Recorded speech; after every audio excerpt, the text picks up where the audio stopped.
देखिए, सोनिया जी और खड़गे जी द्वारा आरएसएस के आयोजन में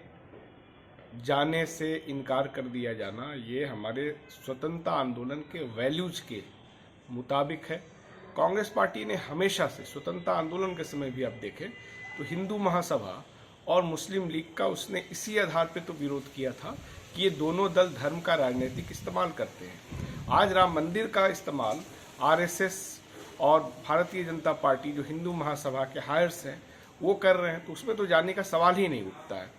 दूसरी चीज कि एक सेकुलर मुल्क होने के नाते भारत के किसी भी संवैधानिक पद पे बैठे हुए आदमी को ये शोभा नहीं देता। मोदी सरकार को पंडित जवाहरलाल नेहरू के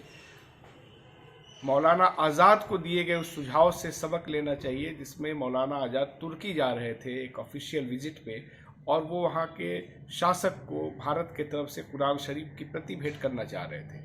नेहरू जी ने उनको सुझाव दिया कि ऐसा करना ठीक नहीं होगा, हम एक सेकुलर मुल्क है, और अगर बाहर किसी को गिफ्ट देना है तो हमारा जो संविधान है वो सबसे उत्कृष्ट गिफ्ट हो सकता है जो हम दुनिया को दिखा सकते हैं, इसलिए आपको ये देना चाहिए। उन्होंने यही दिया भी। तो ये वैल्यूज़ हैं जिस पे कांग्रेस यकीन करती है।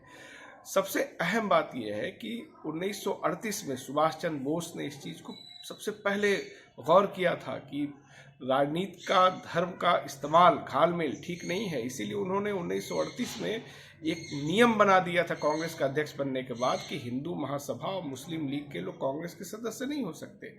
मुझे लगता है कि आज जब हिंदुत्व का नैरेटिव बड़े जोर शोर से प्रचारित किया जा रहा है, तब सुभाष चंद्र बोस के 1940 के उस भाषण को हमको याद करना चाहिए जो उन्होंने झाड़ग्राम में दिया था, जो आनंद बाजार पत्रिका में भी छपा, और उसमें उन्होंने इस बात को कहा था कि ये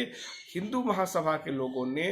भगवाधारी, त्रिशूलधारी सन्यासियों और सन्यासिनों को मैदान में उतार दिया है वोट लेने के लिए, और जैसे ही एक आम आस्थावान हिंदू भगवा वस्त्र देखता है तो वो श्रद्धा में आ जाता है, इनके झांसे में आ जाता है। उन्होंने अपने उस भाषण में कहा था कि ऐसे लोगों को, गद्दारों को देश की राष्ट्रीय राजनीति से बाहर करना जरूरी है, तब ये मुल्क बचेगा। तो आज मुझे लगता है कि सुभाष चंद्र बोस के उस दूरदर्शी बयान को याद करने की जरूरत है।